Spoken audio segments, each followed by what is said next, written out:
David Esrati, 113 Bonner Street. I was here last week, and after I got done speaking, there were some comments made. And that brings me back to the same subject I've talked to you about over and over and over. It's RESPECT. First, I have an apology to make to you. The check didn't bounce. It just wasn't payable. To the parent that forwarded this to me, went into her account, it didn't clear. She got charged a fee. To her, that was a bounced check. Split hairs, but I owe you an apology. You didn't bounce the check, but what it turns out, according to your treasurer, was that you bought a check folder and it somehow folded checks in a way that the account numbers couldn't be read, and so the bank couldn't process them. That doesn't make me a bad guy. I asked for an apology. I didn't get one. I also brought up the issue of the refusal to accept an offer on a piece of real estate.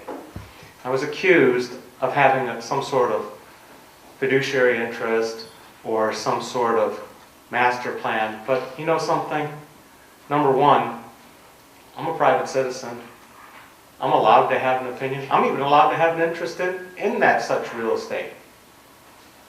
You have a fiduciary responsibility to all of us. And it's not one of you, it's all 7 of you, plus the superintendent, plus the treasurer.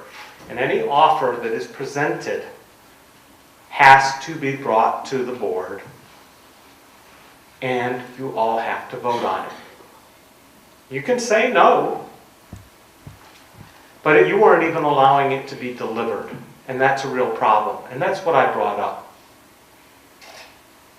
It's not a personal thing, it's a legal thing, and it concerns me because this school board is not a bunch of real estate investors.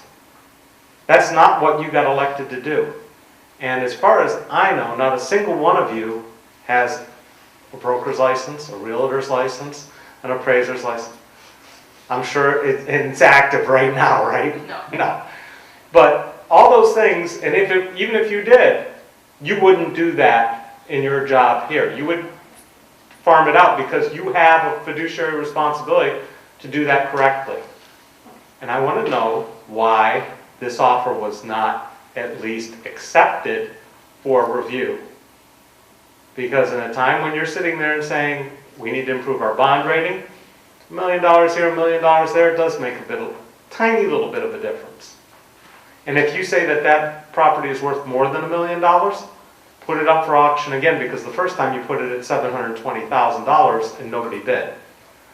We have a real problem in this city with doing these things in a legal manner. And if we look at the fairgrounds deal, something really smells bad when 2 organizations put together complete proposals and were rejected because their proposals didn't meet some sort of standard, but the hospital and UD, both who would probably have interest in this property, didn't have to present any kind of proposal and just got the carte blanche, buy the property. They didn't have to tell the fair board what to do. They didn't have to pay for relocation. It was just a flat $15 million deal for a considerable amount of developable acreage that is untouched.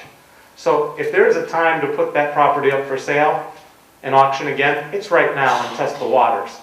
Because you got a good comp, it's time to do it. But I'm not the bad guy on this, and I really resent being made out to be the bad guy, because it's just a question of the 7 of you, the superintendent, weighing in on all offers. And that's your job, not mine. Thank you, Mr. Esrati. Thank you.